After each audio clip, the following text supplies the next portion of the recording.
Hai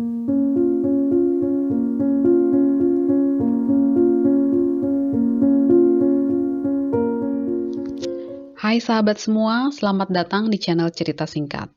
Di video kali ini, aku akan membawa kalian ke sebuah kasus yang terjadi di Swedia pada tahun 1883. Kasus ini sangat menggemparkan masyarakat Swedia di kala itu.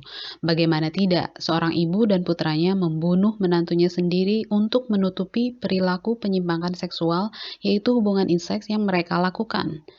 Yuk, langsung aja kita mulai ceritanya ya.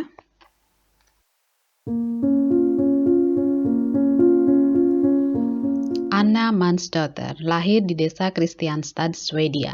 Dia menikah di usia muda dengan Nils Nilsson, seorang petani yang usianya 10 tahun lebih tua darinya. Tak lama setelah menikah, sang suami membawa Anna pindah ke rumahnya di desa Ingzo. Di desa inilah peristiwa yang menggemparkan itu terjadi hingga membawa nama Anna Mansdotter menjadi sangat terkenal. Anna dan Nils dikaruniai 3 orang anak, namun 2 diantaranya meninggal dunia karena sakit. Tinggal anak sulung merekalah yang bernama Per Nilsson hidup hingga dewasa.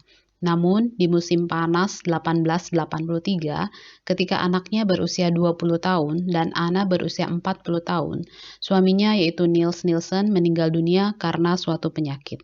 Tinggallah Anna dan putranya Per Nilsson di rumah berdua saja. Saat itulah diperkirakan hubungan insest antara ibu dan anaknya terjadi. Anna yang hidup bertani kala itu berpikir bahwa putranya lah yang pada akhirnya akan mengambil alih pertanian peninggalan suami Anna. Oleh karena itu, ia mengatur sebuah pernikahan untuk anaknya. Dia menjodohkan seorang gadis yang bernama Hanna Johansdotter dari desa sebelah yaitu desa Brosarp untuk menikah dengan putranya Per Nilsson.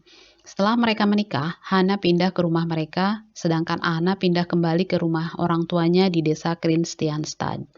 Walaupun Anna sudah pindah rumah, ternyata ia kerap kali mengunjungi desa Ingzo menemui anaknya.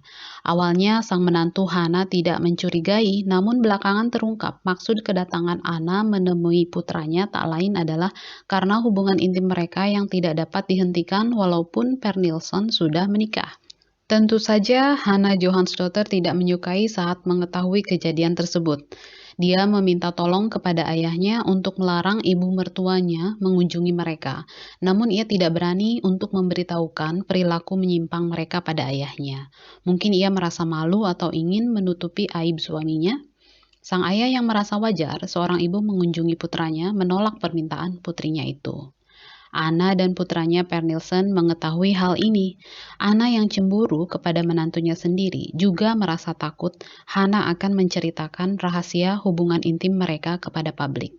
Untuk itu, mereka membunuh Hanna dengan cara mencekik lehernya sampai ia kehabisan nafas. Peristiwa pembunuhan itu ternyata diketahui publik dari kecurigaan ayahnya.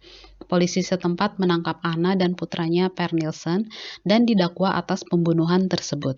Anna pun mengakuinya, sedangkan Per Nilsson mengaku membantu sang ibu melenyapkan istrinya itu. Pengadilan memutuskan hukuman mati pada Anna Mansdotter, sedangkan putranya dihukum seumur hidup karena hakim pengadilan menilai bahwa Per Nilsson menjadi objek seksual ibunya semenjak ia masih muda. Anna dihukum mati melalui hukuman pancung dan menjadi terdakwa terakhir yang menjalaninya. Saksi yang ada saat itu melihat Anna seolah-olah tidak menyesali perbuatan yang ia lakukan. Dia bahkan tetap membuka matanya saat kampak besar diayunkan dan diarahkan ke leher hingga memisahkan kepala dan tubuhnya. Sementara itu, anaknya Per Nilsson dibebaskan pada tahun 1913. Namun 5 tahun kemudian dia meninggal dunia. Baiklah sahabat, sekian dulu ceritanya. Semoga kalian bisa mengambil pelajaran dari peristiwa tersebut. Bagaimana pendapat kalian tentang hubungan intim antara ibu dan anak itu? Silahkan komen di kolom komentar di bawah ini ya. Kalau kalian suka dengan ceritanya, tinggal tekan like dan bagikan ke sahabat kalian yang menyukai cerita seperti ini. Tak lupa juga untuk subscribe, bunyikan lonceng supaya tidak ketinggalan cerita berikutnya. Oke sahabat, terima kasih banyak dan sampai jumpa di video berikutnya. Bye!